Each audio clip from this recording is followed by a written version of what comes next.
අපි කියාවේ මම මේ මුලින්ම පටන් ගන්නකොට මම මේ කට්ටියටම පොඩ්ඩක් ඇහුවා මේ මම අර භාවනා කරන වෙලාවට මම නිහන නිසසලතාවට යනකොට කියනකොට අපේ මගේ මෙහි ගෙදර තියෙන ඔරලෝසුවේ ටක් ටික් ගන්න සද්දය ඇහෙනවා.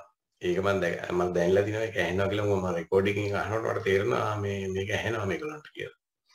ඒක නිසා මම ඇහුවා දැන් ඒක ඇහෙනවද කියලා. ඉතින් ඒක කට්ටියට ඇහෙනවා කිව්වා. සමහර අයට ඇහෙන්නේ නැහැ කිව්වා. ඊළඟට ඇහිච්ච අයට සමහර අය කිව්වා මේ ඔය ඇහිලා ටිකක් වෙලා යනකොට ඒක නැවතුණා කියලා. ඒ කියන්නේ මම ඇත්තට ඕනකමින්ම මම මියුට් කරලා දානවා. එතකොට ඒක සද්ද ඇහෙන්නේ තියෙන්නේ නැහැ. එතකොට ඒගොල්ලොන්ට තේරෙනවා මේ මං ඇහි තිබිච්ච නැති වුණා කියලා. දැන් ඒක මං ඒක ඕනකමින් කරේ මොකද මම දන්නවා ඒකේ ලොකු ඉෆෙක්ට් එකක් තියෙනවා අර නිහඬ නිසසල ස්වභාවයේ නැතිලා ඉන්නකොට එකපාරට සද්දයක් නැති වෙච්ච ගමන් නිකන් ලොකු සද්දයක් නැති වෙච්ච ගමන් තමයි තේරෙනවා තමයි වෙන තලයකට වැටෙනවා කියලා. ඒක තමයි මම උදාහරණ වශයෙන් කියන්නේ මේ ෆ්‍රිජ් එක ගාවල වාඩි වෙලා ඉන්නකොට කතා කරගෙන ඉන්නකොට හරි ෆ්‍රිජ් එක ගාවල ඉන්නකොට එකපාරට ෆ්‍රිජ් එකේ අර කන්ඩෙන්සර් එක නැතිලා සයිලන්ස් වෙච්ච ගමන් අපිට තේරෙනවා ඒක නැති වුණා කියලා. ඒ වගේම දැන් අපි ෆෑන් එකක් ගාවා. එහෙම නැත්නම් අපි සාමාන්‍ය මෙහි තියෙන ඔය සෙන්ට්‍රල් හීටින් වල තියෙන වැඩ කරන ඔය ෆෑන් වල සත් එහෙම එකපාරට අපි භාවනා කර ඉන්නකොට ටිකක් යනකොට ඒක නැති වෙලා යනවා. නැති වෙලා යනකොට අපිට තේරෙනවා තලයකින් එකපාරට අල්ලගෙන හිටපු එක නැති වෙලා ගියා. අපි දන්නේම නැතුව මේ සද්ද නැති වෙලා ගියා. ඒ කියන ස්වභාවය හරි වටිනවා කියන එක තමයි මම කිව්වේ. ඒකේ ස්වභාවය වටින නිසා තමයි මම අර ඔඩ්ලෝසුවේ ටක් ගන්න සද්ද ටිකක් කියලා තිබිලා භාවනාවේ මැද හරියදී මම ඒක මියුට් කරනවා. මගේ මේක මියුට් කරපුවා ඒක නැති වෙලා යනවා. එතකොට අර ඒකට තේරෙන්න ඕනේ මේක අන්න ඒක නැති වුණා කියලා. ඒ තලයේ දකින්න එකත් ලොකු දෙයක්. මොකද මම මේක කිව්ව කිව්වේ මේ මම කිව්වා අර මේ උදාහරණයකට ඔය දැන් ජෝසප් ගෝල්ස්ටයින් කියලා ඉන්නවා. එයා කියන කතාවක තියෙනවා මේ එයාගේ ගුරුවරයා වගේ හිටියේ මුනින්දර්ජී කියලා ඉන්දියාවේ හිටපු භාවනා කරන කෙනෙක්. එයා කියනවා කියලා මේ අර නිහඬ නිසසල ස්වභාවය මට්ටම් 21ක් දක්වා පල්ලෙහාට බයිනවා කියලා. ඒ කියන්නේ අර නිහඬ නිසසලතාවය ටික ටික බෑගෙන පල්ලෙහාට යන නැති වෙලා යනවා කියලා. ඒකම දැන් ඒක අපි දැන් ප්‍රායෝගිකව මම කියන්න හදන්නේ දැන් අර අපි අර ස්වභාවය දැන් අර ඔරලෝසුවේ සද්දේ ටික් ගන්න සද්දේ හරි ඒක වෙලා ඒක අපිට දැනෙන්නේ අපේ ස්පර්ශයේ තියෙන නිසා. අපි දැන් අර ගියසුමානේම කතා කරේ ස්පර්ශයේ තියෙන නිසා. ඒ ස්පර්ශයට ඒක දැනෙච්ච නිසා තමයි අපි ඒක ටික් ගන්න සද්ද ඇහෙනවා කියලා තේරෙන්නේ. ඒක නැති වෙච්ච ගම අපේ ස්පර්ශය නැතිලා යනවා. ඊට පස්සේ අපි දැන් මෙතන කතා කරන ටෙක්නික් නැත්නම් එයාට අරක සද්ද නැති වුණාට මේ හෘද ස්පන්දනය ඇහෙනවා කියලා. අන්න දැන් හෘද ස්පන්දනයේ තමයි අපි ස්පර්ශයලා ඊළඟට හෘද ස්පන්දනය නැති වෙච්ච ගමන් අපි ඒ ස්පර්ශයේ තේරුම් ගන්නවා. මේ ස්පර්ශය කියලා කියන්නේ අර නිහඬ නිසසලතාවය කියලා අර අරගෙල්ල කිව්ව අර තට්ටු 23 21ක් තියෙනවා කියලා. ඒ 21 එක ක්‍රමයක් එක තමයි මේ නැතිලා යන්නේ. ඊට පස්සේ ආයෙත් තව ස්වභාවයක් එනවා. දැන් ওই ස්වභාවයත් නැති වෙලා යනවා. ඒ ස්වභාවය නැති වෙලා යනවා කියන්නේ අර ස්පර්ශ වෙලා තියෙන එකේ ස්පර්ශ කරන ස්වභාවය අපේ තුලින් ඈත් වෙලා යනවා. ඒ ස්පර්ශය ඈත් වෙලා යනවා කියන්නේ දැන් අර මේ පටිච්චසමුප්පාදයේ තියෙන අර පස්ස කියන එක නැතිලා යනවා. ඒ පස්ස කියන එක නැතිලා යන එක තමයි අපි ඔය කතා කරන්නේ. ඕක දැන් ඔයා හොඳට දන්නවා නේ මුතුන. ඒක නැතිලා යනවා. ඔය නැතිලා යන එක මම ඔය සමාන කරා දැන් කොහොමද මේක නැතිලා යනකොට යනවා කියලා කියන එකකින් කරන්නේ අපි අර කියන අනිච්ච දුක්ඛ අනාත්ම කියලා කිව්වම අර අනිච්ච කියන ස්වභාවය අපි මේ දකිනවා. ඒ කියන්නේ අපිට දැනෙනවා මේක නැතිලා යනවා කියලා. නැතිලා යනවා කියන්නේ මේ දැන් මේ අනිච්ච කියලා අපි සාමාන්‍ය ස්වභාවය කතා කරන ඔය ගහක් දිරලා යනවා එහෙම නැත්නම් ගෙයක් දිරලා යනවා එහෙම නැත්නම් අපේ ඇඟ දිරලා යනවා අපි මරණාම මේක දිරලා යනවා ඔය කියන ස්වභාවය භෞතිකව තියෙන ඒවා දැන් මේ අන්තිමට ගිහිල්ලා දැන් අපි මේ මනසින් දකිනවා ඊටත් වඩා ස්වභාවයක්. ඒ ස්වභාවය තමයි මේ අපේ අර ස්පර්ශයේ දැනෙන වෙනස් වෙන ස්වභාවය. ඒ වෙනස් වෙන ස්වභාවය තමයි ඇත්තටම අනිච්ච කියලා කියන්නේ. දැන් ඕක අනිච්චද අනිත්‍යද ඒව වැඩක් නැහැ. මේ ප්‍රශ්න වචන වල ප්‍රශ්න කතා කරන්න දෙපො වැඩ ඒක නේ හිතලා වැඩක් නැහැ. මොකද අපි කරන්නේ මේ නැති වෙන ස්වභාවය. එච්චරයි. ඕනම එකක නැති වෙන ස්වභාවය අපි දකිනවා. දැකලා දැන් ඒකේ අන්තිමටම ගියාම තමයි අපිට දකින්නේ මේ ඒ කියන්නේ නැති වෙන ස්වභාවය නැතිලා ගිහලා අන්තිමට නැති වෙන ස්වභාවයක් නැති කියන තැනට යනකොට තමයි අර මම කිව්වේ අවිච්ඡා පත්‍ය සංකාර කියන තැනට එනකොට අර අවිච්ඡා කියන එක දකින්නේ අවිජ්ජා කියන තැනින් එළියට ගියාම අවිජ්ජාව නැති තැන කියලා දකින්න අර ස්පර්ශ වෙන්නේ නැති තැන දකින්න. නැති තැන අපිට ප්‍රත්‍යක්ෂ වෙනවා. ඒකෙන් තමයි අපි මේ ස්වභාවය ඒක තමයි අපි මෙච්චර කල් කරන්නේ. මේ අපි දැන් විස්තර කරලා කිව්වේ මම මේ පොඩ සාරාංශ කරලා දැන් කිව්වේ මේක තමයි අපිට ඒ ස්වභාවය ගත්ත කෙනා තමයි අර සෝවාන් කියලා කියන්නේ. මොකද එතෙන්දි වෙන්නේ අර අපිට තියෙන විචිකිච්ඡාව නැති වෙලා යනවා. විචිකිච්ඡාව නැති වෙලා නේ අපි මේ අර කැටගටියේ තියෙන ස්වභාවය කියන එක අපි හිතලා තියෙන්නේ මේ සාමාන්‍ය ස්වභාවය කියලා රියැලිටි එක කියලා. නමුත් ඒක නැති තැනක් තියෙන එක අපි දකිනවා. ඒ දැකපු නිසා මේ අපිට තේරෙනවා මේ බුදුහාමුදුරුවෝ කිව්වා දුක කියන එක මෙන්න මේක තමයි. මේ දුක කියන එක මේ ඔය දැන් ගැටි ගැටි තියෙන ස්වභාවය හැමතිස්සෙම තියෙනවා. නමුත් අපි ඒකට ඇලිච්ච ඒකට තිබිච්ච යම්කිසි මනාපයක් නිසා අල්ලගත්තා. අන්නේ මනාපය කියන එක තමයි අවිජ්ජාව. මේ මනාපේ නැති වෙච්ච ගමන් අපිට ඒක ගෝචර වෙන්නේ නැතු යනවා. ඕක තමයි අර එතකොට තමයි අර විතිකිච්ඡාව නැති වෙන්නේ. විතිකිච්ඡාව නැති වුණා කියලා කියන්නේ මේ සක්කාය දිට්ඨි සීලබ්බත පරමාර්ථ කියන දෙකක් නැති වෙනවා. ඒකෝ සක්කාය දිට්ඨි විතිකිච්ඡා සීලබ්බත පරමාර්ථ කියන තුනම ඒ තියෙන මේ සංයෝජන තුනම නැති වෙලා යනවා. දැන් ඒක තමයි මම කිව්වේ. ඒක නිසා එතනින් පටන් ගත්ත කෙනාට තමයි මේ ඊළඟට මේ මුළු ලෝකේ තියෙන ඕනම දෙයක් අනිත්‍යයි කියන එක 100% තේරෙන්නේ. නැතුව අපි මොකක් හරි එකක් දිහා බලලා අනිත්‍ය දුක්ඛ අනාත්ම කියලා කිව්වට ඒක අපේ සංකල්ප වලින් විතරයි ඔබ තේරෙන්නේ. නමුත් එහෙම නැතුව අර කියන ස්වභාවය දැකපු කෙනාට තමයි මේක හරියටම තේරෙන්නේ මේක අනිත්‍යයි කියන එක. ඕක තමයි අපි මේ සාරාංශ වශයෙන් කිව්වේ. ඕකට තව ටිකක් ඔයාලට පුළුවන් නම් ඇඩ් කරන්න. මම හිතන්නේ මේ ඒක ගැඹුරින් සාකච්ඡා කරලා තියෙනවා වගේ පේන්නේ කතාව කියපු විදිහට.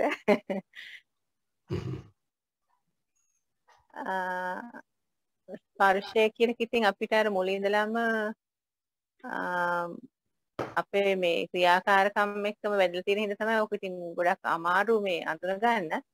අර ඔය කියන විදිහේ එක අභ්‍යාස කරමින් එහෙම යනකොට ඉතින් ඇත්තට මේක පහසු වෙනවා. ඒකට අර යහපත් සිහිය තියෙන්න ඕනේ. ඉතින් ඒ යහපත් සිහියෙන් දැකලා මේ ස්පර්ශ වෙන තැන හඳුනගත්තා නම් ඒක ස්පර්ශ නොවෙන්න තුරු කටයුතු ටික කරගන්න ලේසි ඇත්තට. ඉතින් අර ඇත්තටම මාත් හිතන්නේ මේ ඒ සෝවාන් ඵලයට හරි එහෙම නැතිනම් ධම්මානුසාරී කියන අවස්ථාවේ උපරිම තැනට ආවහම වගේ තමයි ඒක මේ තේරෙන්නේ. දැන් අපේ සද්ධානුසාරී වෙලා අපි ඊළඟට ධම්මානුසාරී වෙලා ඊළඟට තමයි සෝවාන් ඵලයටපත් වෙන්නේ. ඒක ධම්මානුසාරී වෙද්දී ඕකේ යම්කිසි පොඩි කොටසක් මේ අපිට දකින්න ලැබෙනවා. ඒ කියන්නේ අපිට මනසෙන් දකින්න පුළුවන්. ස්පර්ශ වෙන තැන. ඒත් ඉතින් අර හරියටම ඒ තැන අල්ලගෙන ඒක එතනින් ප්‍රහාණය කරගන්න ටිකක් අමාරුයි ධම්මානුසාරී කියන තැනදී. ඒක සෝවාන් මට්ටමට ආපු කෙනාටත් ඒක මේ හිතන තරම්ම ලේසිත් නැහැ. නමුත් එයාට යම්කිසි ප්‍රමාණයකට පුළුවන් ඊටාත්ම ඕනෑකමින් එතනට අවධානය යොමු කරලා ඒ කියන්නේ මේ ඕනෑකමින් කියන්නේ අනිත් වැඩ කටයුතු පැත්තක දාලා නෙමෙයි තමන්ගේ දිනදා වැඩ කෙරෙන අතරේ තමන්ගේ සිත ගැන සිහිය පවත්වා ගැනීමෙන් ඒක අඳුන ගන්න පුළුවන්. හැබැයි ඒත් ඉතින් අර සෝවාන් වෙච්ච කෙනාගේ තවත් මේ ආත්ම හතකට ඉතිරි වෙලා තියෙන නිසා ඔය කාමරාග පටිඝ දෙක මේ අපි මම හිතන්නේ කාමරාග සහ පටිඝ කියන දෙක අධ්‍යයනය කරන්න ඕනේ. දැන් අපේ සිතේ කාමයේ ඇති වෙන තැන් සහ පටිඝය ඇති වෙන තැන් ගොඩාක්ම මේ සියුම් ආකාරයෙන් අපිට දැනගන්න පුළුවන් නම් දැන් සියුම්ව පැන නගින අපේ මේ ද්වේෂය සහ ඒ තණ්හාව එතනදී තමයි මේ අපිට මේ ඒක හරියට අඳුනගෙන නිරුද්ධ කරන්න. කියන්නේ නිරුද්ධ කරන්න කියන්නේ ආය ඇතිවන ස්පර්ශය නැති කරගන්න. දැන් මේ ළඟදි මම බණක් ඇහුවා මේ ඒකෙදි හාමුදුරුවෝ කියන ওই පටිච්චසමුප්පාදය ගැන තාම ගැඹුරින් ඒක මේ විග්‍රහ කරා. එතනදී දැන් අපි හිතන්නේ දැන් මේ මම කියන කෙනා නැති කරගන්නේ මම කියන දිට්ඨිය නැති කරගන්නනේ ඕනේ අපිට සෝවාන් කියන ඵලයට එන්න. එතකොට දැන් අපි තාමත් මම කියන ඒ හැඟීම අපේ හිතේ තියෙනවා කියන්නේ අපි ඒක ගැඹුරින් බලලා නැහැ කියන එක. දැන් ඇත්තටම අපි ඔය පටිච්චසමුප්පාදේ තව ඉදිරියට විස්තර කරද්දී හාමුදුරුවෝ කියනවා මේ ලෝකේ පවතින්නේ විඥාණය විතරයි. විඥාණය පවතිනවා ලෝක 32ේම. දැන් අපි ඕක හිතන්නේ අපි හිතන්නේ විඥාණය කියන්නේ අපේ තුල පවතින දෙයක් කියලා. එතනදිත් අපි මමත්වයෙන් ඒක අල්ලගෙන තියෙනවා. විඥාණය කියන්නේ අපේ තුල පවතින දෙයක්වත් නෙමෙයි. විඥාණය කියන්නේ මේ විශ්වයේ තියෙන ස්වභාවයක්. ඒතර ඒක මේ 31 තලයේම පවතින. ඒතකොට මේ විඥානයත් මගේ නෙමෙයි කියන එක අපිට එතනින් වටහා ගන්න පුළුවන්. එන්න එතනට අපිට තීක්ෂණව බලලා අවබෝධ කරගන්න පුළුවන් නම් ඔය ස්පර්ශය එතනින් නැති කරගන්න.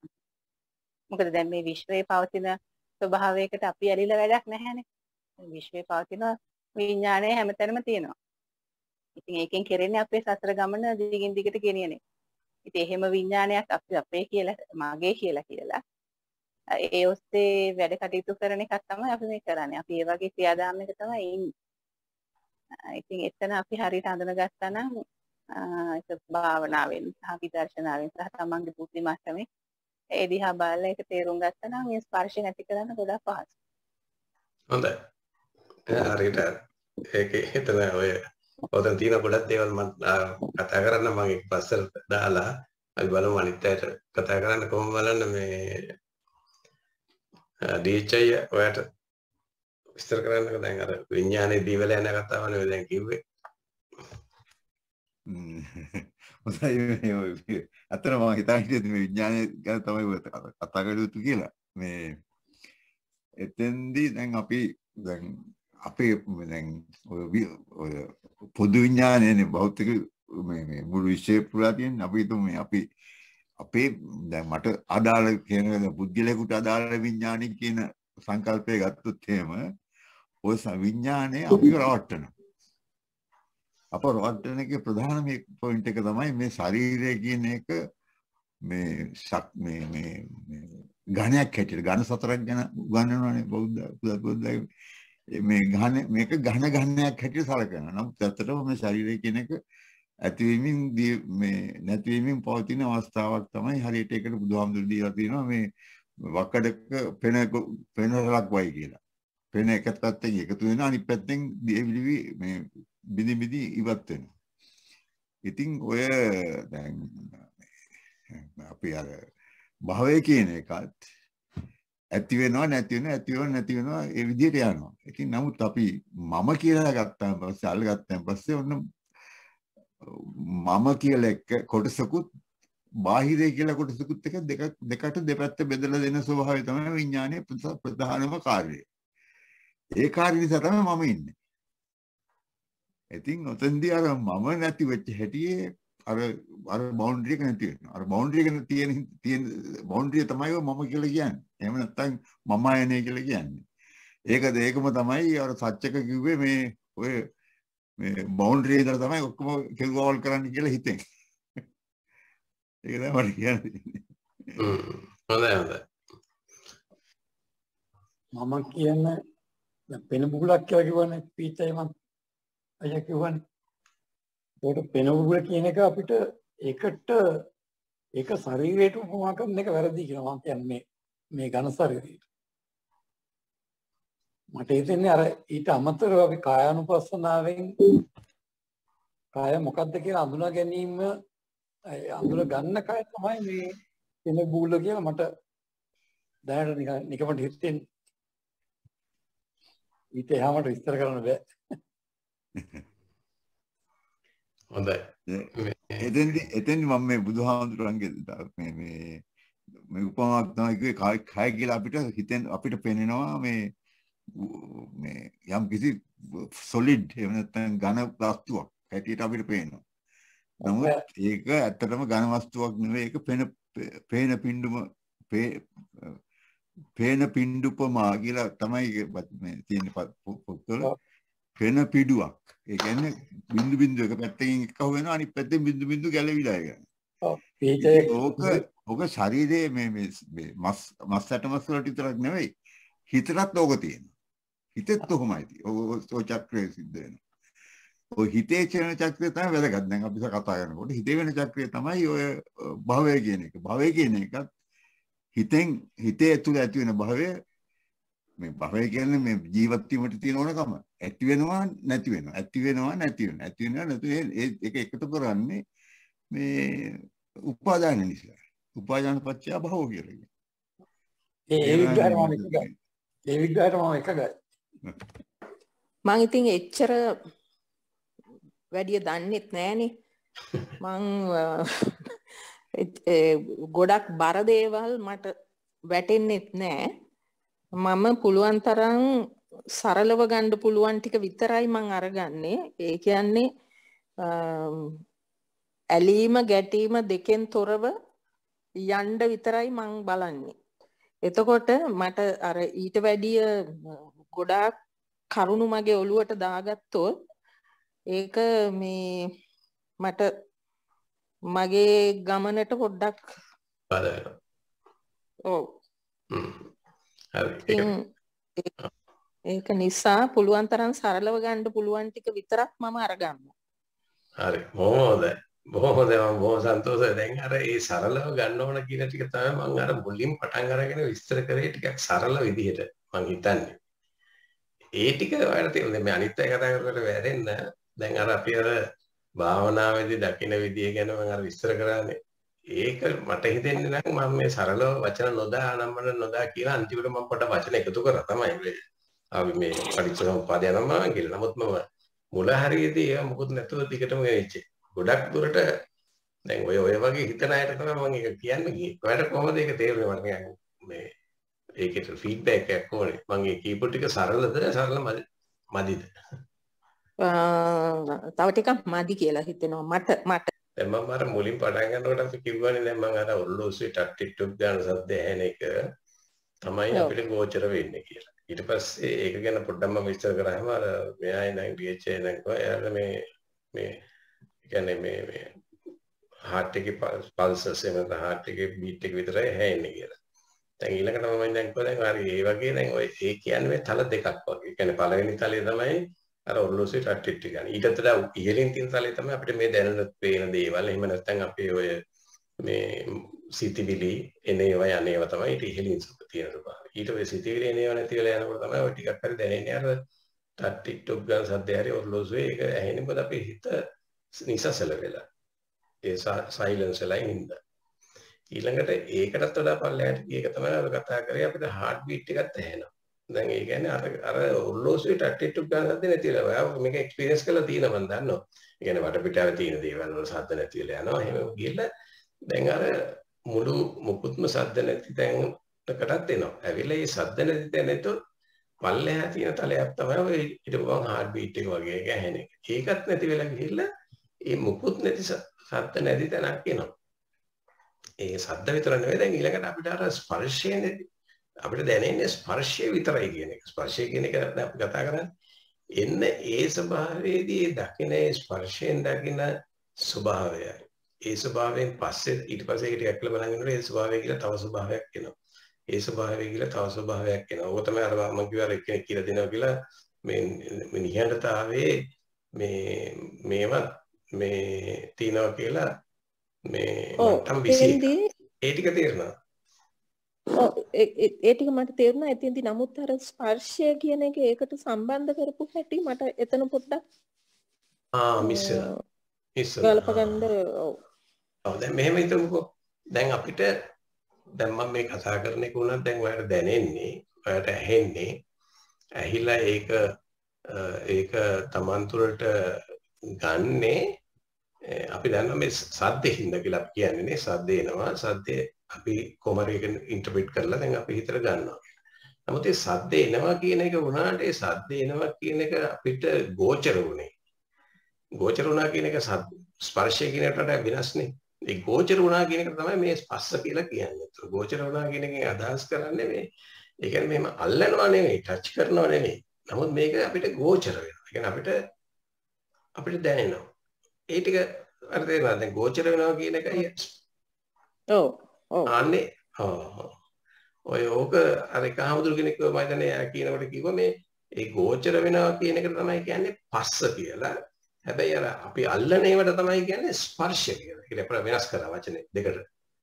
දැන් අර මම දැන් පස්ස කිව්වම වැඩි තේරෙන්නේ මේ ස්පර්ශ කරනවා කියන එක තමයි වැඩි තේරෙන්නේ නැති. නමුත් ඒක මම මේ පස්ස කියලා කියන්නේ අර ගෝචර වෙන එක. අපිට ගෝචර වෙනවා මේක මෙහෙම තියෙනවා කියලා. අපිට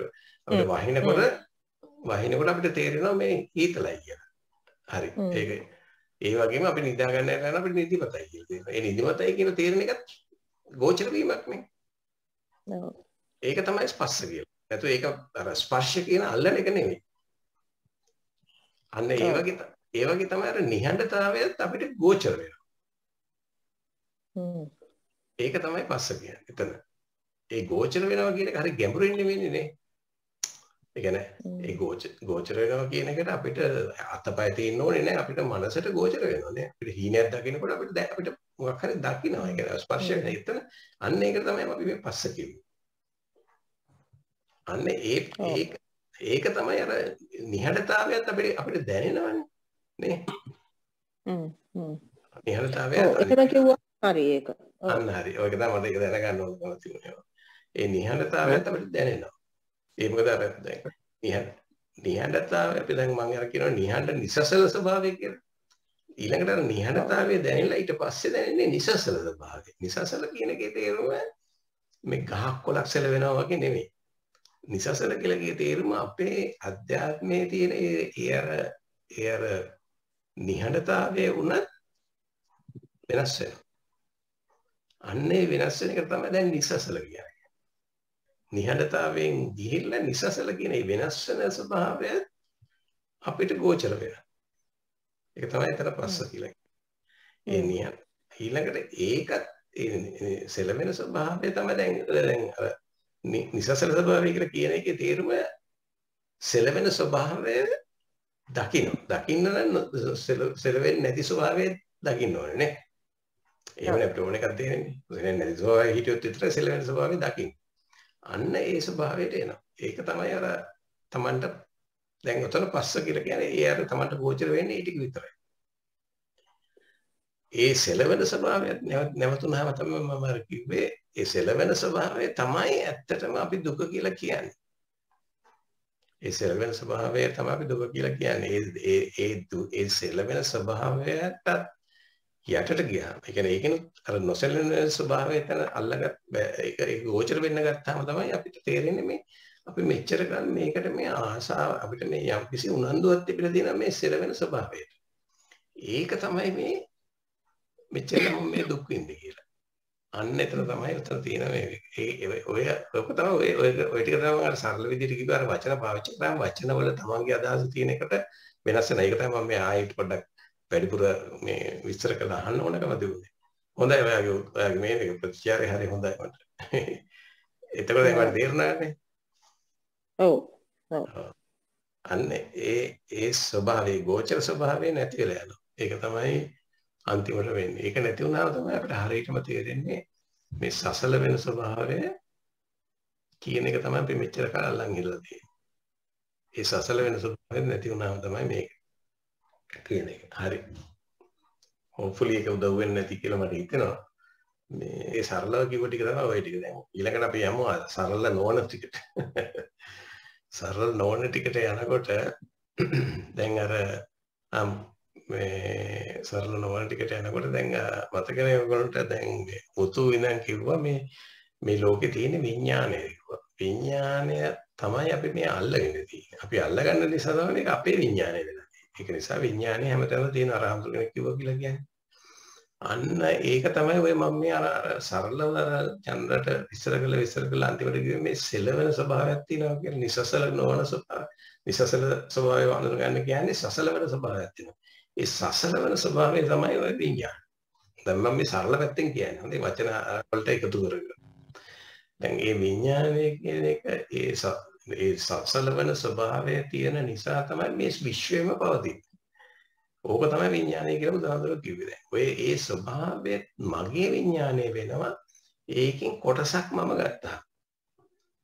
කොටසක් ගත්තාම කියලා කියන්නේ අර සීමාවල් ටික දානවා. දැන් අර මේ ටීචර් එකේ සීමාවල් ටිකක් දාලා අල්ලගත්තා කියලානේ. මම සීමාවල් ටිකක් මට ගෝචර වෙන ටික විතරක් අල්ලලා මම කියන මේක මමත්වේ කියලා. එතකොට අර විඥානය කියන එකට මම එකතු වුණා. මම කියලා කෙනෙක් හදාගත්තා. දැන් ඕක හරියට දැන් අපි තුමු මේ මේ මොහොතේ තියෙන ලුණු වතුර ටිකක් කෝප් එකට දාගත්තා වගේ. අපි නෝ වීදුරු කෝප් එකට දාගත්තා. දැන් ওই වීදුරු කෝප්පේ තියෙන්නේ අර ලුණු වතුර ටික. මේ ලුණු වතුර උනාට මේක ඇත්තටම මොහොතේ වතුර ටික. මොහොතේ වතුර ටික මේ ලුණු වතුර ටිකක් කියලා දැන් මේක මගේ ලුණු වතුර ටික කීකේ කෝප් එකට දාගෙන එහෙම මේ යනවා. ඕක තමයි වෙන්නේ. ඒක තමයි ඔය අර හාමුදුරුවෝ විස්තර කරන්න ගියා. අර දැන් බුදුහාමුදුරුවෝ දීලා තියෙන උපමාවලින් කියන්නේ මේ සීමාවක් හදාගත්ත කියන්නේ අර වීදුරු. අර වීදුරු කෝප්පේ හරි වීදුරුව හරි තමයි වීදුරු කියන්නේ වතුර බොන වීදුරු තියෙන්නේ. ඒ වීදුරුවෙත් වතුර ටික දැම්මම වගේ තමයි ලුණු වතුර ටික දාගෙන යනවා. දැන් ලුණු වතුර කියන්නේ අර මුහුදු වතුර. දැන් ওই මුහුද කියන එක තමයි අර විඥානය හැමතැනම තියෙනවා කියලා. ඒ විඥානය හැමතැනම තියෙන නිසා තමයි මේ විශ්වයක් තියෙනවා කියලා අපිට පේන්නේ. දැන් ඒකට අපි අපේ ගෝචර වෙච්ච ටික ගත්තාම මේක මගේ කියලා මගේ ලෝකේ හදාගෙන ඉන්නවා. හැබැයි ඉතින් අපි ඔය ට්‍රැක් විස්තර කරන්න ගියාම වටපිට බැලුවාම ග්‍රහ ලෝක තියෙනවා අර ඔය කියනවා. ඒවා තියෙනවා කියලා කිව්වට අපිට අපේ මනස ඇතුළේ විතර ඒවා තියෙනවා. ඒක අපි දන්නවා. නමුත් ඔක අර විඥානය කියන සසලවන ස්වභාවය නිසා මේක පවතිනවා. දැන් ඕකට හින්දු ආගමේ අර කියන්නේ මහා භාරත වල අර ගොඩාක් ඉස්සර ආදි යෝග අය කියලා තියෙන්නේ. ඔකට කියන්නේ ඕම් කියලා. කියන්නේ ඕම් කියලා කියන්නේ මේ ඕම් කියලා සද්දේ. කියන්නේ අර වෙනස් වෙන ස්වභාවය. අර සසලවන ස්වභාවය නිසා තමයි මේ මුළු භෝෂියම පවතින්නේ. ඒ ස්වභාවය ටිකක් අපි අරගෙන අපි කියන්නේ මම කියලා. මමත්වයේ කියලා අරගෙන අර සීමාවක් දාගෙන තියෙනවා. දැන් ওই සීමාව දිය වෙන එක ගැන තමයි DHI ඔය ඉස්සර ඉඳලා කතා කරනකොට කියන්නේ මේක මම එයාට දුන්නේ අර පැත්තෙන් මේක ගැන කතා කරලා. නමුත් දැන් ওই සීමාව කියන එක දිය වෙලා යනවා.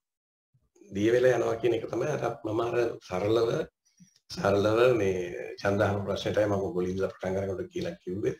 අර අපි ගෝචර වෙන ස්වභාවය නැති වෙනවා. ගෝචර වෙන ස්වභාවය නැති වෙනවා. අර සම්පූර්ණ විඥාණයට තියෙන ගෝචර වෙන ස්වභාවය නැති වෙනවා. ඒ කියන්නේ අර අපේ වීදුරු ඇතුලේ තියෙන වතුර ටික දිනානේ වතුර ටික මේක වතුර කියලා තියෙන එක අපි වතුර ටික අයින් කරනවා ටිකට. අයින් කරනවා කියන එක තමයි එතන කියන්නේ. දැන් උතන වතුර ටික අයින් කරනවා කියන එකේ ස්වභාවය ගොඩක් වෙලාවට වතුර දැන් ඔක්කොම අයින් කරත් වතුර පොඩ්ඩක් හරි ගෑවිලා දිනන්නේ මේ වීදුරුවේ. ඉතින් ඕක මේක ටිකක් වෙන ගැඹුරු ස්වභාවය මම මේ පොඩ්ඩක් යන්තම් කියලා අතරින්න. දැන් ඒක නිකන් අපි අහලා තියෙනවා නිකන් එකපාර ආරාල ගහලා මුද්ද කරලා පුත්තු වගේ අය. ඒගොල්ලන්ට මේ මනස කියන එක බොහොම නෑ. ඒගොල්ලෝ හිතන් හිටියේ දැන් මේ වීදුරුවේ මොකුත් නැහැ කියලා. නමුත් අර වීදුරුවේ ගෑවිච්ච වතුරක් තිබුණා. ඕක බුදුහාමුදුරුවෝ සිද්ධාර්ථ කුමාරයා දැකලා එයා කිව්වනේ ඕක හරියන්නේ නැහැ. ඔය වීදුරු තියෙනවා. ඔය වීදුරුවට තව වතුර ටිකක් පුරව ගන්න පුළුවන් ඕන වෙලාව. තාමත් වතුර තියෙනවා. ඕක වේලෙන්නේ නැහැ දැන්. ඔය වතුර වේලෙන්නේ නැහැ. ඔහොම තියෙනවා. ඒක කල්ප 10ක් 5000ක් විතර ගියේ 500ක් ගිහිල්ලා ඕක ගන්න පුළුවන්. ඔය කතාව තමයි ඔය තමයි පොඩ්ඩක් ටච් කරේ අනිත් පැත්තට. දැන් මේ පැත්තට ආවොත් දැන් අපි අර වතුර ටික වීදුරුවෙන් වතුර ටික අස් කරන ඒවා කියන එක තමයි අපි ඔය අතාරින් ටික අතාරිනවා කියලා කියන්නේ. වතුර ටික අපි ආය දාන මුහුදට හරි පොළොවට දැම්මත් කමන්නේ. පොළොවට දැම්මම මුහුදට තමයි යන්නේ අන්තිමට. ඒ දැම්මම දාලා ගරුණාට පස්සේ දැන් ඇත්තටම ඔය වතුර ටික ඔක්කොම අස් කරාම තේරෙනවා මේක අසුනා කියලා. නමුත් ඒත් අර වීදුරුව තියාගත්තොත් දැන් ඕකට තමයි උදාහරණයක් කිව්වේ අස්මිමානය කියලා. අස්මිමානය කියලා කියන්නේ මේ වීදුරු. දැන් වීදුරුවේ තාම වතුර ගෑවිච්ච ඒවා ටිකක් තියෙනවා. නමුත් මෙතන වතුර නැහැ. බැලුමකට කෙනෙකුට පේන්නේ මේක වතුර නැහැ කියලා. අන්නේ අස්මිමානය කියන එක ඉතුරු වෙන නිසා තමයි අර සෝවාන් වෙච්ච එක්කෙනාට මේ අස්මිමානයට වඩා වතුර පොඩ්ඩක් හරි ඉතුරු වෙනවනේ. ඒකට ඒ ටික තියෙන නිසා තමයි අර සෝවාන් වෙච්ච එක්කෙනා නිවන් දැක්කේ නැහැ කියලා බුදුහාමුදුරුවෝ කියන්නේ. සෝවාන් වෙච්ච කෙනා හැබැයි දැක්ක වතුර නැති තැනක් තියෙනවා කියලා දකිනවා. ඒක නිසා දැන් එයා එතන ඉඳලා තමයි ඉතුරු ටික කෙරෙන්නේ. දැන් මම ඔය කිව්වේ දැන් අර මුතු කීප එකේ අතෙන්ටම ගියාම දැන් ඔය කියන ස්වභාවය ගන්න වතුර ටික සම්පූර්ණයෙන්ම අයින් වෙන්න ඕනේ. ඒ අයින් වෙන්න ඕන ක්‍රමේ මම දන්න විදිහට. මට දැන් ඒක සම්පූර්ණයෙන්ම කියන්නේ නම් මම දන්න විදිහට නම් වෙන්නේ අර සමාධිපච්චය යථා බුද්ධ දර්ශනා කියන ස්වභාවයෙන් පමණයි. ඒ ස්වභාවයේදී අර කියන දැකීම නැති වෙනකොට කියන්නේ අපිට අර ගෝචර ගතිය නැති වෙන ගියාම ඔක දකින්න. දැන් අර ඕකෙන් මම මේ නිෂ්ප්‍රභා කරනවා නෙමෙයි දැන් අර දැන් ඔය මුතුලා අනිතයි කියපුවා දැන් මුතුව කියන එකේදී කරන්නේ ඔය කියන ස්වභාවය පුරුදු කරනවා හැමතිස්සෙම. ඒ පුරුද්ද තියෙනවා. එහෙම පුරුද්ද තිබිච්ච කෙනා ඒ අර දැන් ඒකට හරියට බුදුහාමුදුරුවෝ කියලා තියෙන්නේ මේක හරියට මේ නිකන් කවුරු හරි පොරොවකින් ගස් කපන මේ එක්කෙනෙක් ඉන්නවා ගහ කපනවානේ පොරොවේ මිට අල්ලගෙන ගහ කපන. ටිකක් කල් යනකොට මේ මිට එයා දන්නේම නැතුව මිට ගෙවිලා. මොකද අර අතට අහුවෙලා මිට ගෙවිලා. ඒ මිට ගෙවුනට පස්සේ අන්තිමටම මිට ගෙවිලම ගියොත් ඒතකොට පොරව නෑ ගස් කපන්න බෑ. අන්නේ මිට ගෙවිලම යන ස්වභාවය තමයි ගන්න. දැන් අර ඉස්සෙල්ලා මුතුවර කිව්වනේ මේ අපි මේක මේ හැමතිස්සෙම ඉන්න වෙලාව හැමතැනම තියෙන වෙලාව මේක අනිච්ච දුක්ඛ අනාත්ම කියලා දකින්න එක හරි. ඒ වගේ අතාරින්න පුළුවන් නම් අතාරින්න ස්පර්ශය නැති කරගෙන නැතිලා යනවා කියන්නේ අන්න අර මිට අර පොරවේ මිට මේ ගෙවි යනවා. දැන් එහෙම ගෙවි ගිය කෙනෙකුගේ අපිට බොහොම පොඩ්ඩයි පොරවේ මිට තිබුණේ මේ ආත්මය උපදිනකොට. හැබැයි එහෙම එක්කෙනාට මේ අර ඔය කියන අර සමාධිපත්‍ය යථාභූත දර්ශනා කියන ස්වභාවයේ ගිහිල්ලා ඒ පොරවේ මිටේ තියෙන ස්වභාවය සම්පූර්ණයෙන්ම අයින් වුණොත් ඊට පස්සේ එයා කෙලින්ම සෝවාන් නෙවෙයි දැන්. එතකොට එයා කෙලින්ම එක්කෝ සකෘදාගාම එක්කෝ අනාගාම එක්කෝ නිවන්. මොකද එයාට අර ගෙවි යන එක ගිහිල්ලා අන්තිම වෙලා තියෙන්නේ. ඒක නිසා එයා එතනින් එහාට නිවන් දකින්න. අන්න ඔය තමයි සම්බන්ධතාවය දැන්. ඔය සම්බන්ධතාවය මම පේන ඔය දෙකේම වෙනසක් නැහැ. නමුත් මට තේරෙන විදිහට කොච්චර කොහොම වුණත් සමහර වෙලාවට හුඟක් වෙලාවට අපිට තියෙන්නේ අර අන්තිම අර සමාධිපත්‍ය යථාභූත දර්ශනා කියන එක. දැන් ඔය කොහොම කිව්වට මම කියන්නේ මේක මේ වාඩිලාම කරන්න ඕනේ කියන එක කියන්නේ නැහැ. නමුත් මොකද මම අර කිව්වේ මම අර එක් කට්ටොලේ ගැන කියනකොට කිව්වේ එයාට මේක දවසක් ඉඳලා බැරිම වෙලා මේක මේ මොකටද මම මේ මනසත් එක්ක ඉන්නේ කියලා තේරෙන්නේ අර එයාගේ අර පරණගෙන ආපු මේකකින් හින්දා එයා දන්නා මේක මේ හරි කරදරයක්. ඒ කරදරයක් කියන එක දැනෙච්ච ගමන් එයා ඊට පස්සේ උදේ නැගිටිනකොට අර ඔක්කොම අතහැරලා.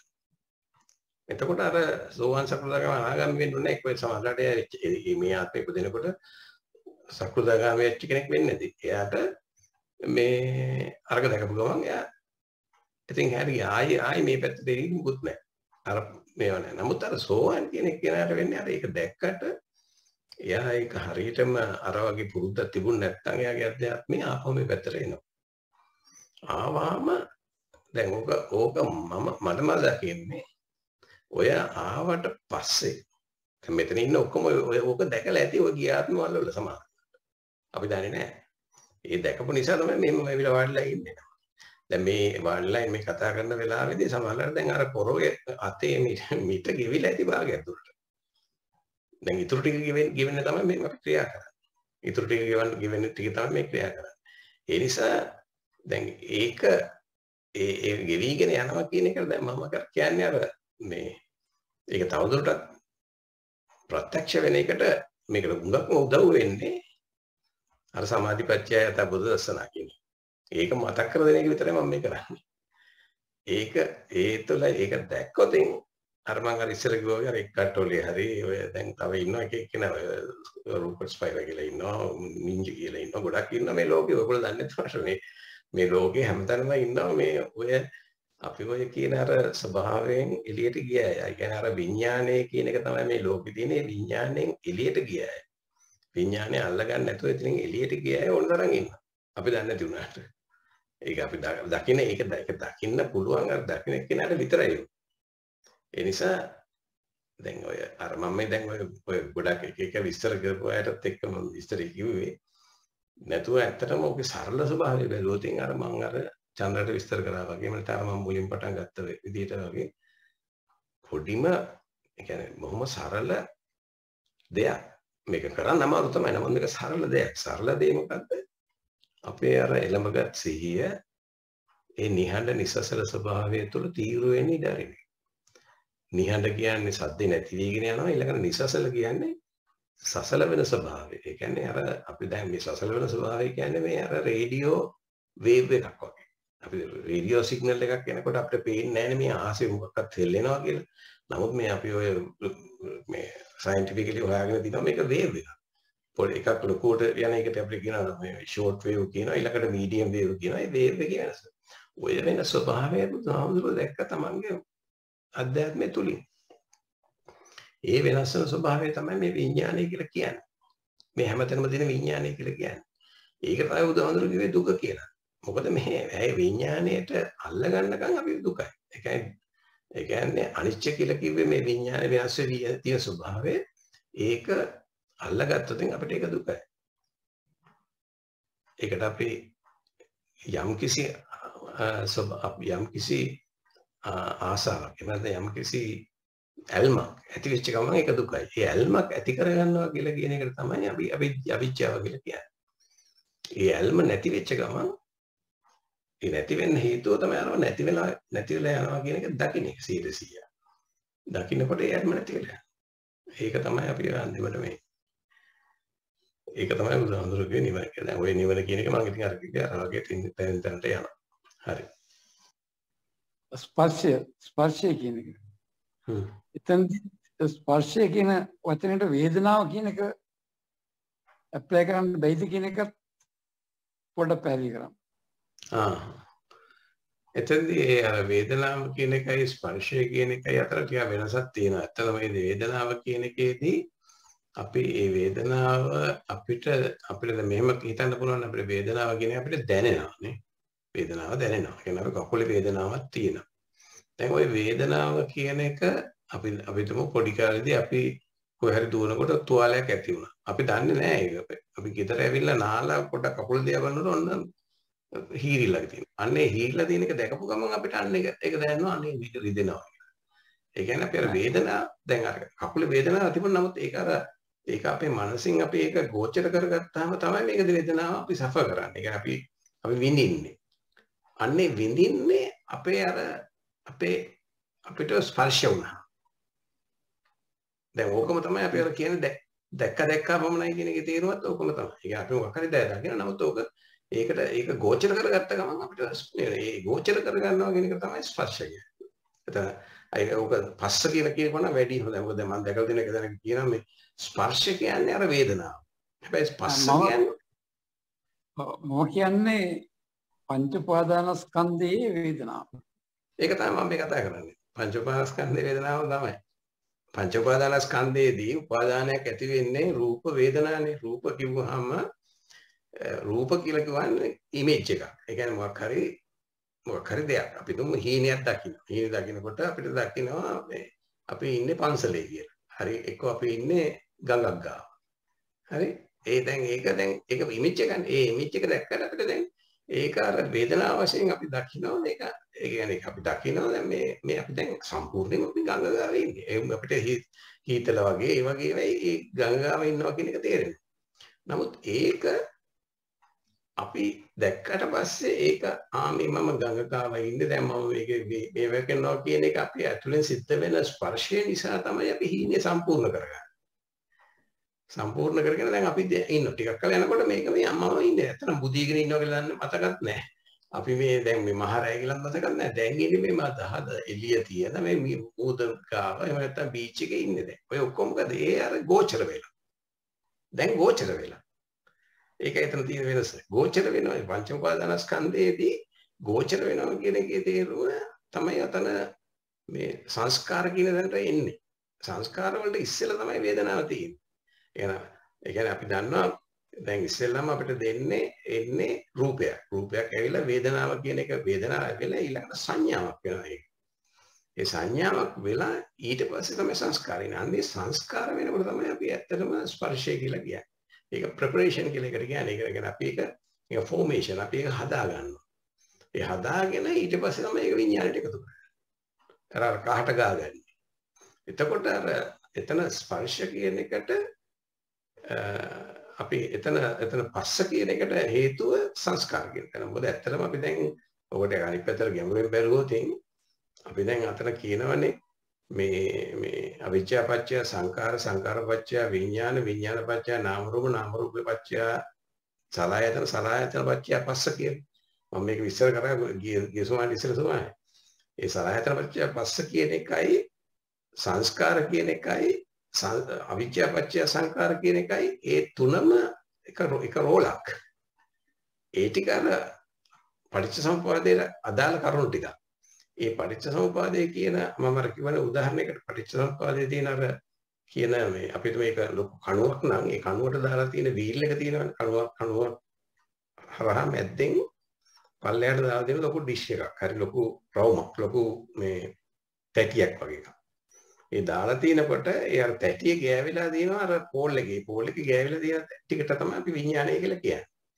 ඒ විඥාණයට සලායතන වෙලා තියෙන අර දාපු නිසා. ඊළඟට ඒ සලායතන නිසා අපි ආපහු අර මේක ටිකක් ගැඹුරු දැන නිසා තමයි අපි ස්පර්ශ වෙන්නේ. ඒ ස්පර්ශයෙන් තමයි අර පංච උපාදානස්කන්ධවල රූප වේදනා සංඥා සංකාර කියලා එනකොට ඒ සංකාර හදා ගන්න අපිට ඒ ස්පර්ශය අවශ්‍යයි. සංකාර නිසා තමයි අපි ඊළඟ විඥාණයට යන්නේ.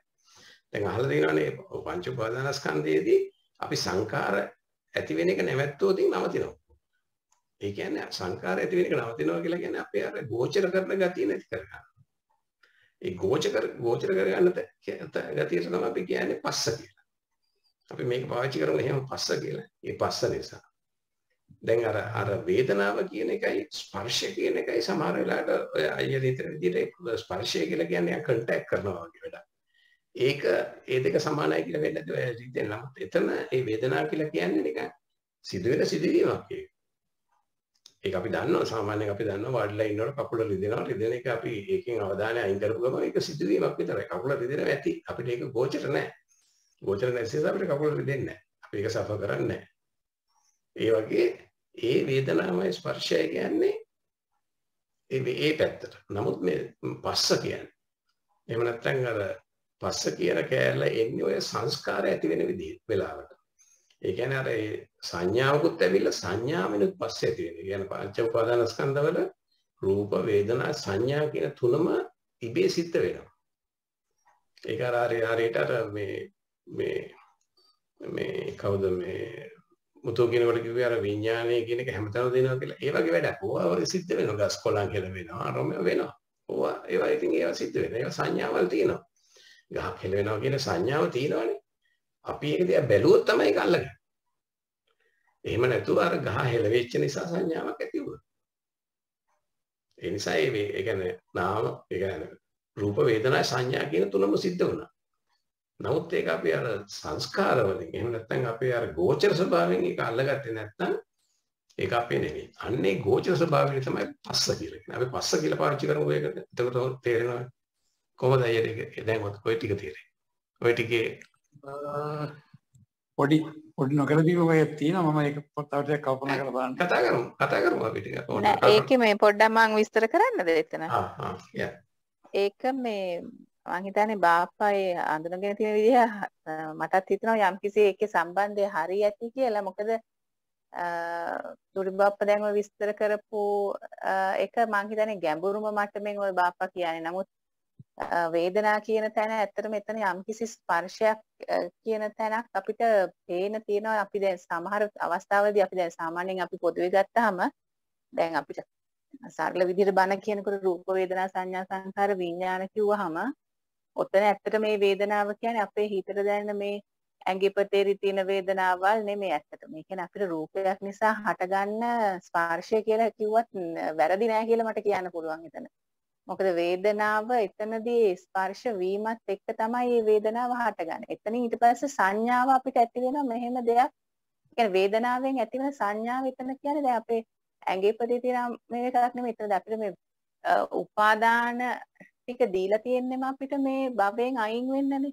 ඒතර එතන වේදනාව කියන්නේ යම්කිසි මේ ස්පර්ශයක් තමයි ඇත්තටම. ඒ කියන්නේ ඒ ස්පර්ශය නිසා තමයි සංඥාව පහළ වෙන්නේ. හැබැයි අර බාප්පා කෙනා වගේ මේ තුනම එකට සිද්ධ වෙනවා. ඒක හරි. ඊළඟට තමයි අපි සංස්කාර වලට යන්නේ. ඒ සංස්කාර වලට යනවා කියන්නේ අපේ සිත කය වචනේ ඒ කය වචනයෙන් සිද්ධ වෙන ඉතුරු දේවල් එකකින් තමයි භවය අපි සැකසෙන්නේ. සිතත් එතෙන්ට අදාළ වෙනවා. මොකද සිතින් අපි හිතුවත් සමහර වෙලාවට අපිට භවයේ සැකසෙන තැන් තියෙනවා. ඉතින් එතනදී සුළු වශයෙන් මේ ලොකු බාප්පා කියපු එකේ මට හිතෙනවා එතන මේ යම් කිසි සත්‍ය බවක් තියෙනවා කියලා. මොකද මේ රූපය අපිට අපේ ආයතන වලට රූප කිව්වම මේ කනට ශබ්ද ඇසට රූපේ හැම එකක්ම ගැටෙන අතරෙම තමයි වේදනාව අපිට ස්පර්ශ වෙන්නේ. ඒ කියන්නේ වේදනාවක් යම් කිසි දෙයක් අපේ හිතට ස්පර්ශ වෙනවා. ඒක වෙන්නේ සංස්කාර තියෙන තැනදී නෙමෙයි කියන එක තමයි මමත් කියන්නේ. මොකද සංස්කාර කියන්නේ අපිට ස්පර්ශ වෙලා සංඥාව ඇති වෙලා ඊළඟට අපි ක්‍රියා කරන තැන එතන. එතකොට මේ විඥාණය පහ ඒ කියන්නේ විඥාණයත් එක දිගට එකට සිද්ධ වෙන හින්දා ඕකේ අර එකින් එක අරගෙන විස්තර කරනකොට ටිකක් ඒක අපහැදිලිකම එනවා වෙනම මේ බලනකොට. හැබැයි ඉතින් අර තීක්ෂණ විදිහට ඒක පොඩක් බැලුවා නම් එතන මං හිතන්නේ මේ ලොකු බාප අදහස් කරේ අර නිකන් අපේ තියෙන වේදනාව නෙමෙයි ස්පර්ශ වෙන තැන තමයි කියන එක තමයි මට හිතෙන්නේ. ඔව්. මුතු ඒ විග්‍රහය හොඳයි. හොඳයි. නෑ ඒක මෙහෙම ඒක පොඩ්ඩක් ගැඹුරෙන් බලන්න ඕනේ ඇත්තටම. දැන් අපි නිකන් කිව්වට හරියන්නේ නෑ. ඒක ගැඹුරෙන් බලන්න ඕනේ. මොකද දැන් මේ විඥානය කියලා මේ විශ්වයේ හැමතැනම විඥානේ තියෙනවා කියන්නේ මේ ඒක ඇවිල්ලා යම්කිසි ස්වභාවයක්. දැන් අපි මෙච්චර කාලේ මේ ස්වභාවයක් කියලා අපිට දැන් මිනිස්යාගේ පෘථග්ජන මනසට මේක ස්වභාවයක් කියලා දෙන්න හරි අමාරුයිනේ. මම කියන එකම තමයි ඒ කෙනාගේ ඒ උප්පත්තියේ ඉඳලම එන්නේ. දැන් සතෙක් ගත්තත් ඒ සත්තා තමාගේ දේවල් කරගන්න තමයි. දැන් අපේ මේ විඥානය අපි මෙතනින් අතහැරියොත් ගිහලා සතෙකුගේ විඥානයක් වෙන්න පුළුවන්. එහෙම නැත්නම් බ්‍රහ්මතලයේ විඥානයක් වෙන්න පුළුවන්. එහෙම නැත්නම් දිව්‍ය තලයේ විඥානයක් වෙන්න පුළුවන්.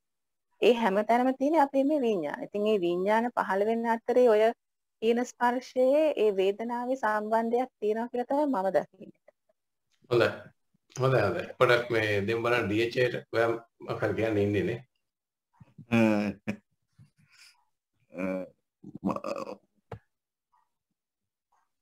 මේ මට 아무තු දෙයක් කියන්නේ නැහැ. නමුත් ඔතනදී මෙහෙම අදහසක් මට දෙන්න තියෙනවා දැන්. ඔතන වේදනාව කියන වචනේ නිර්වචනය මොකද්ද වේදනාව කියන්නේ? වේදනාව කියලා කියන්නේ ඇඟට සැපක් හෝ දුකක් හෝ මොකක් හරි යම්කිසි මේ ෆීලිං එකක් ගන්න එක තමයි වේදනාව කියන්නේ.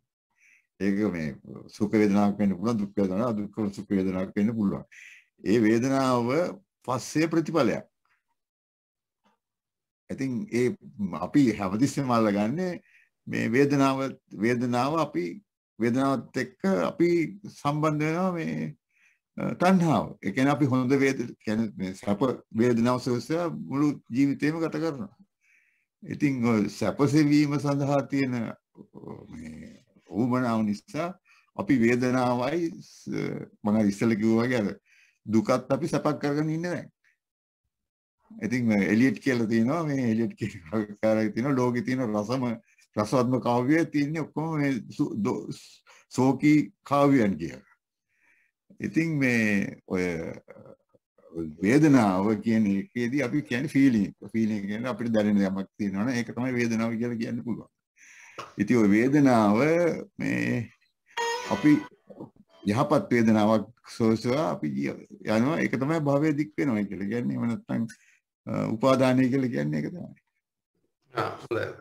හොඳයි. දැන් ඔතනදී මම පොඩ්ඩක් ආයේ පැහැදිලි කරන්න ඕන කමක් තියෙනවා. ඔතන මේ ඔක්කොම කියන මේ වේදනාව කියලා දැන් ඔතන කතා කරන එක වෙන විදිහකටම මේ කියන්නේ ඔක මම කියන්නේ මුතු දැන් කිව්වා මේක නිකන් ගැඹුරින් කිව්වම වෙනසක් වෙනවා කියලා. නමුත් මේක මෙහෙම අපි ඇත්තටම දකින්න ඕන ඔය වේදනාව කියන එක අපි දන්නවා දැන් ඇඟට වැදුනහම තමයි වේදනාව දැනෙන්නේ. අර මේක දැන් අපි අර කිව්වනේ මම කිව්වනේ මේක මේ හොඳ මගේ එක්ස්පීරියන්ස් එක මම කියන්නේ. මම කිව්වනේ දැන් ඔය අර මේ අපි ගහක කොලයක් හෙලවෙනවා කියන එක සිද්ධ වෙනවා. ඒකෙන් සංඥාවක් එළියට දෙනවනේ. සංඥාවක් කියන්නේ අපි බැලුවතින් ගහ දිහාට අගලා අන්න සංඥාවක් තියෙනවා ගහ කොලේ හෙලවෙනවා කියන. හරි? දැන් ওই කොලේ හෙලවෙනවා කියන එක අපි ආධාර කරගත්තොත් අපේ ඇඟට හුලං වදිනවා. හුලං වදිනවා කියලා කිව්වම හුලං වදින එකේදී අපේ ඇඟට දැනෙනවා. දැන් ඔය දැනෙන එක තමයි ඔයගොල්ලෝ කියන්නේ වේදනාව කියලා. හරි? ඒ ඇඟට දැනෙන එක තමයි වේදනාව කියලා කියන්නේ. ඒ වේදනාවට තමයි ඔයගොල්ලෝ කියන්නේ මේක ස්පර්ශය කියලා. ඇත්තටම ඒක අර අපේ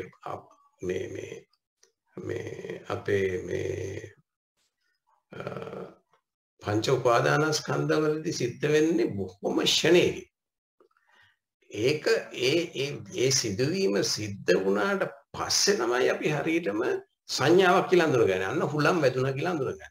හරි? ඒ හුලම් වැදුනා කියලා අඳුනගත්ත එකේ සනීප හුලම් කියලා කිව්වනේ. හරි හොඳයි. සනීප අන්න එතන තමයි අර ගෝචර කරගන්නේ. ස්පර්ශය.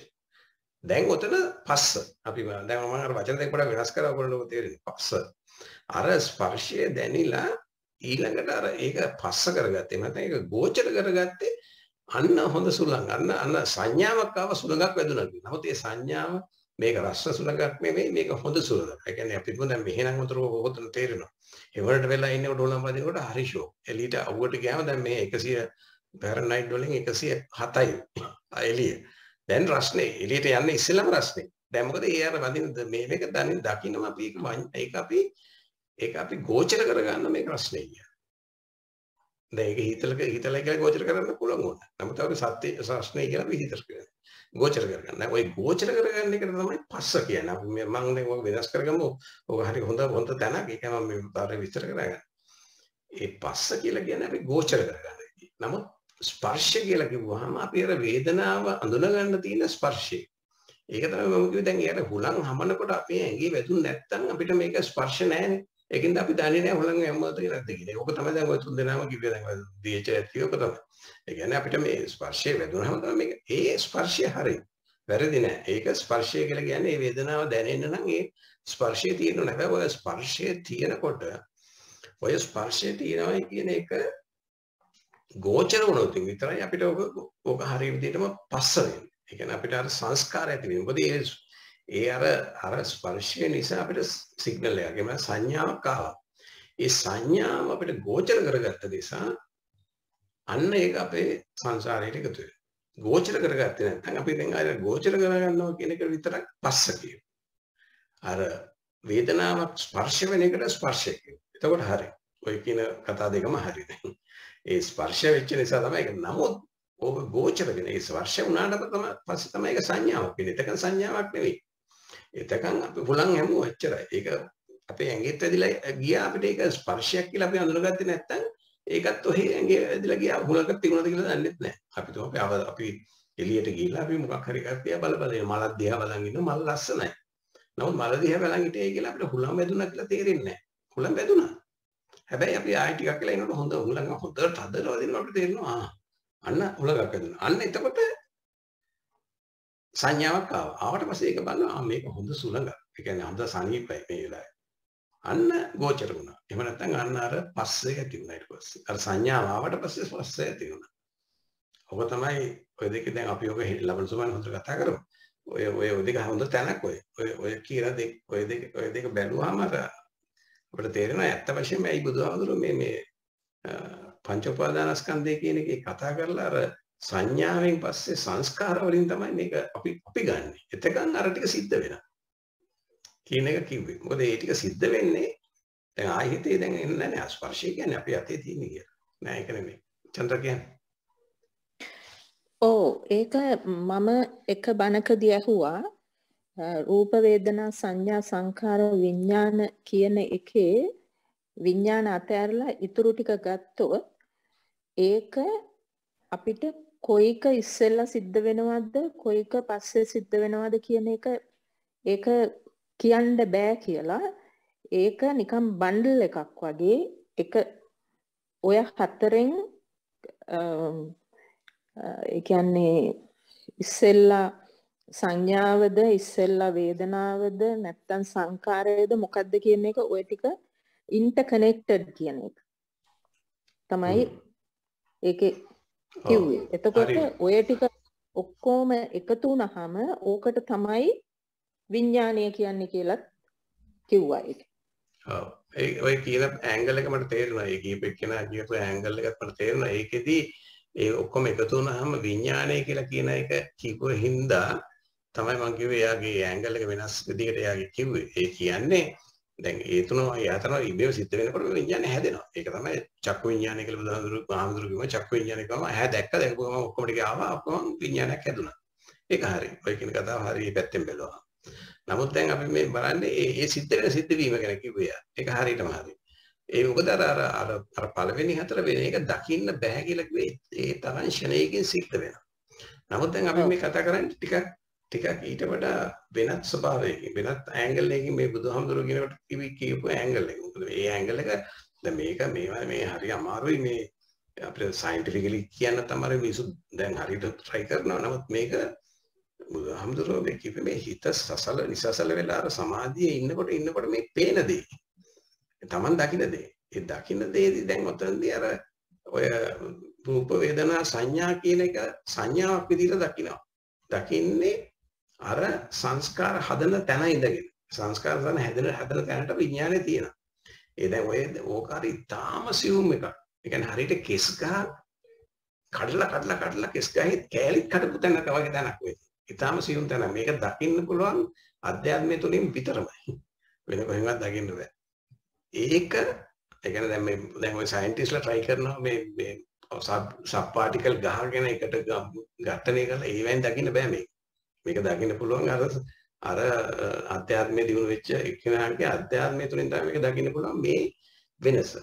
ඒ වෙනස තියෙන්නේ අර ගෝචර වෙන ස්වභාවය. දැන් අර හොඳට දන්නවනේ ගෝචර වෙන ස්වභාවය. ඒ ගෝචර වෙන ස්වභාවය නිසා තමයි විඥානේ දිගටම ගෙනියන්නේ. ඒ ගෝචර වෙන ස්වභාවය තමයි එතන තියෙන්නේ. අර හාමුදුරුවෝ අනිත් පැත්තට කියපු එක ඒක වැරදි නෑ. ඒ කියන්නේ අපිට මේක හොයාගන්න බැරි වෙනවා. මොකද අර හතර හැදිච්ච ගම විඥානේ හැදෙනවා කියලා කියනවා. දැන් අපි කියන්නේ මේ විඥානය කියන එක හැමතැනම තියෙනවා. ඒ විඥානය කියන එකට අපේ තියෙන සංස්කාරය, එහෙම නැත්නම් අපේ තියෙන ප්‍රෙපරේෂන්, එහෙම නැත්නම් අපේ තියෙන ගෝචර ස්වභාවය නිසා අපි මේ අනිත් ඒවා ටික ඔක්කොම එකතු කරගන්නවා. ඒ ගෝචර ස්වභාවය, ඒ වචනේත් හොඳයි. ගෝචර ස්වභාවය කියලා හිතා ගන්න. ඒක තමයි පස්ස කියන්නේ. ඒක ස්පර්ශ නෙමෙයි. ස්පර්ශ. අපි දැන් ලබන සුමානේ කතා කරමු පස්සයි ස්පර්ශයි.